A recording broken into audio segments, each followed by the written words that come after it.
اب ایک عنوان ہے علم متشابہ القرآن۔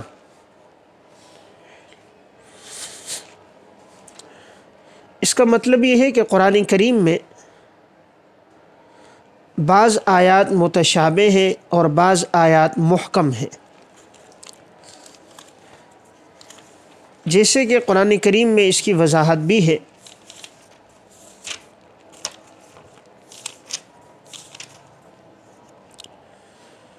فَأَمَّا الَّذِينَ فِي قُلُوبِهِمْ زَيْغٌ فَيَتَّبِعُونَ مَا تَشَابَهَ مِنْهُ ابْتِغَاءَ الْفِتْنَةِ وَابْتِغَاءَ تَأْوِيلِهِ وَمَا يَعْلَمُ تَأْوِيلَهُ إِلَّا اللَّهُ۔ تو قرآن کریم میں اللہ رب العزت نے آیات کی دو قسمیں بیان کی ہے۔ هُوَ الَّذِي أَنزَلَ عَلَيْكَ الْكِتَابَ مِنْهُ آيَاتٌ مُحْكَمَاتٌ هُنَّ أُمُّ الْكِتَابِ وَأُخَرُ مُتَشَابِهَاتٌ۔ آیات کی دو قسمیں ہیں، بعض محکم ہے اور بعض متشابہ۔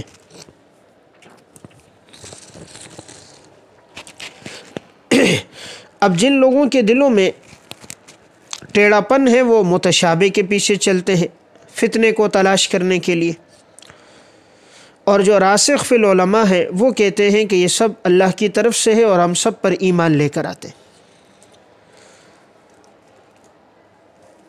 تو ان کتابوں میں جو بحث کی جاتی ہے وہ اس اسلوب کے لحاظ سے کہ متشابہ کا ایک مطلب تو یہ ہوتا ہے کہ وہ الفاظ کے جو آپس میں ملتے جلتے ہیں ان کے معنی بیان کیے جائیں، اس پہ بھی متشابہ کا اطلاق ہے۔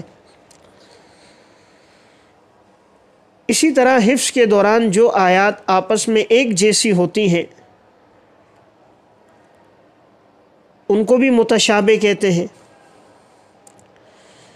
اسی طرح وہ آیات یا وہ اللہ تبارک و تعالیٰ کی صفات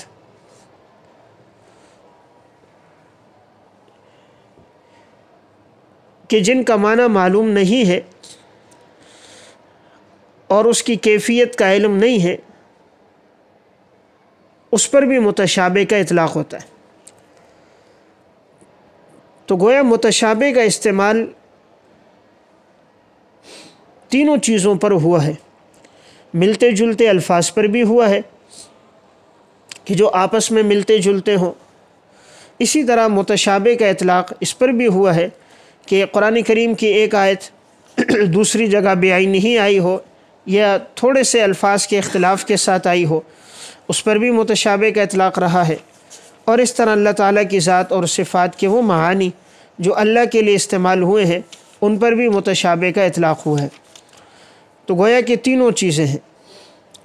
اب ان کتابوں میں جو زیادہ تر بحث کی گئی ہے وہ پہلی اور تیسری چیز کے اعتبار سے ملتے جلتے الفاظوں کی وضاحت کی گئی ہے، اور اسی طرح صفات کے لحاظ سے جو آیات ہیں ان کی تشریح اور توضیح کی گئی ہے۔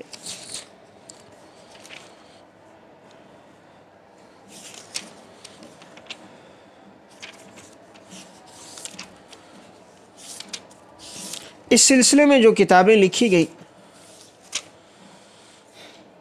ان میں مطبوعہ کتابیں جو ملتی ہیں وہ تین ہیں۔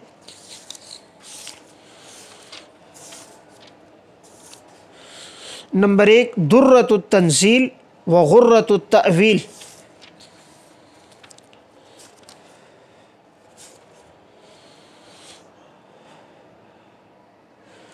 درۃ التنزیل و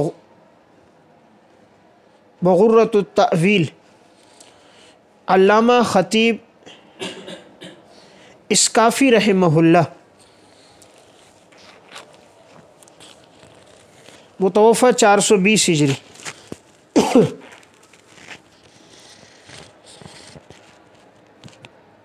یہ کتاب ایک جلد میں جامعہ ام القرآن سے طبع ہے۔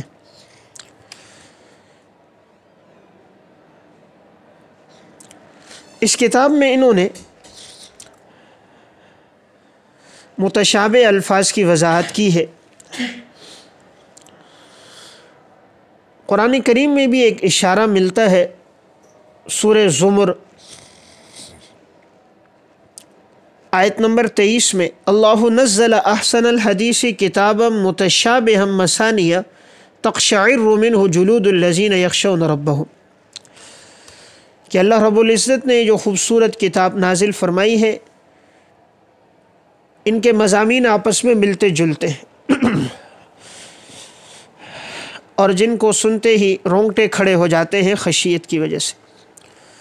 اس سے معلوم ہوتا ہے بعض آیات کے اندر اس طرح کے الفاظ ملتے ہیں جن کا معنی ایک دوسرے کے ساتھ مشابہ ہے یا تھوڑا سا مختلف ہے، تو انہوں نے ایسی آیات کو ترتیب سے ذکر کیا ہے اور اس کے معانی کی وضاحت کی ہے۔ اسی طرح متشابہ آیات کی وضاحت کی ہے۔ اس عنوان پر دوسری کتاب ہے البرہان فی متشابہ القرآن،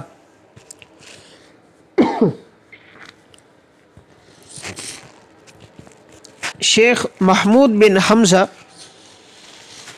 کرمانی رحمہ اللہ،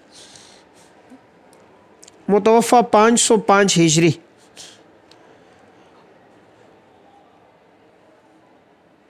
یہ کتاب ایک جلد میں دار الوفا سے طبع ہے۔ اس میں بھی انہوں نے قرآن کریم کے جو متشابہ الفاظ ہیں ان کے معانی بیان کیے ہیں، ملتے جلتے الفاظ کی وضاحت کی ہے، آیات صفات کی بھی بقدر ضرورت تشریح کی ہے، لیکن یہ کتاب جامع نہیں ہے، ان سے بہت سے الفاظ کے معانی چھوٹ گئے۔ اس عنوان پر سب سے مفصل اور مفید کتاب یہ تیسری کتاب ہے، کشف المعانی فی المتشابہ من المثانی، کشف المعانی فی المتشابہ من المثانی، علامہ بدر الدین ابن جماعہ رحمہ اللہ، متوفہ 733 ہجری۔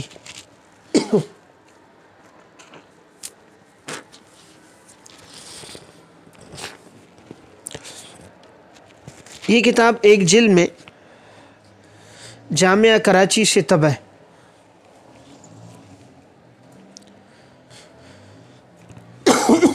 ان کا اسلوب یہ رہا ہے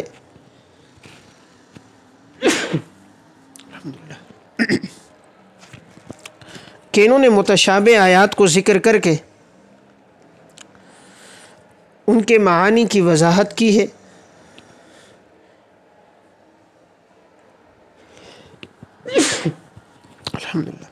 اور آیات صفات کی تشریح بیان کی ہے،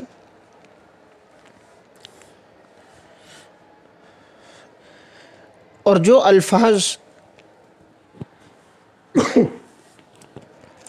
آپس میں ملتے جلتے ہیں ان کی توضیح بھی کی ہے۔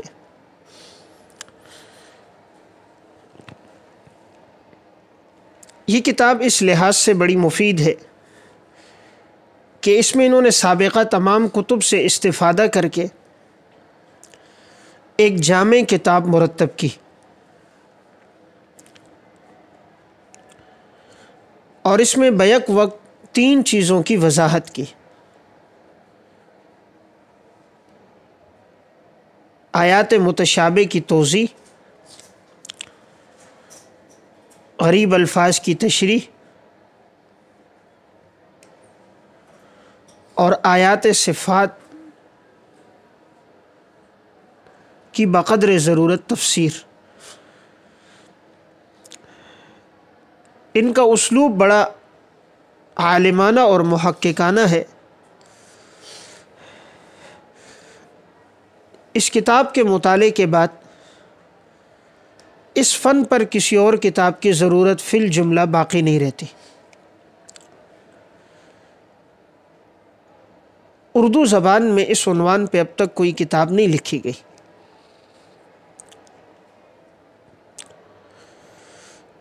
البتہ صفات باری تعالیٰ کے مسئلے میں یہ یاد رکھیں کہ اہل سنت والجماعت میں 2 گروہ ہیں، ایک مفوضہ اور دوسرا مؤولہ۔ متقدمین تفویض کے قائل ہیں کہ صفات باری تعالیٰ اور متشابہ آیات میں تفویض کہ اللہ ہی جانتا ہے، ہمیں معلوم نہیں۔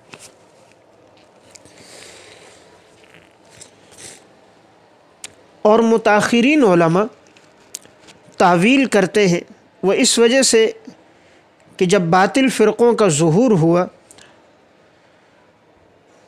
اور یہ عوام الناس کو بھٹکانے لگے تو انہوں نے تعویل بیان کی تاکہ آیات کے معانی سمجھ میں آ سکیں۔ جیسے لفظ ید کے لیے انہوں نے قدرت کا معنی بیان کیا کہ اللہ تعالیٰ نے اپنی قدرت سے حضرت آدم علیہ السلام کو پیدا کیا۔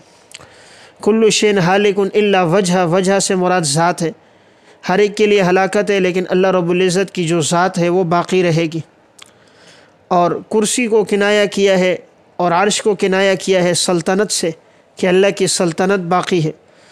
اس طرح کی جو وضاحت کی گئی ہے اس کا مطلب یہی تھا تاکہ عوام الناس میں جن کو بات سمجھ نہ آئے یا باطل جن کو گمراہ کرنے لگے تو ان کے افہام و تفہیم کے لیے انہوں نے تعویل کی۔ تو یہ اہل سنت میں دونوں گروہ ہیں، مفوضہ بھی اور مؤولہ بھی۔ اردو زبان میں صفات باری تعالیٰ پر ایک کتاب ہے مولانا محمد اعجاز اشرفی کی، صفات باری تعالیٰ۔ یہ کتاب مفید ہے، اسے پڑھ لیا جائے تو انشاءاللہ فائدہ ہوگا۔ جامعہ اشرفیہ کے فاضل ہے، آسان اور عالمانہ اسلوب میں انہوں نے اس کتاب کو مرتب کیا۔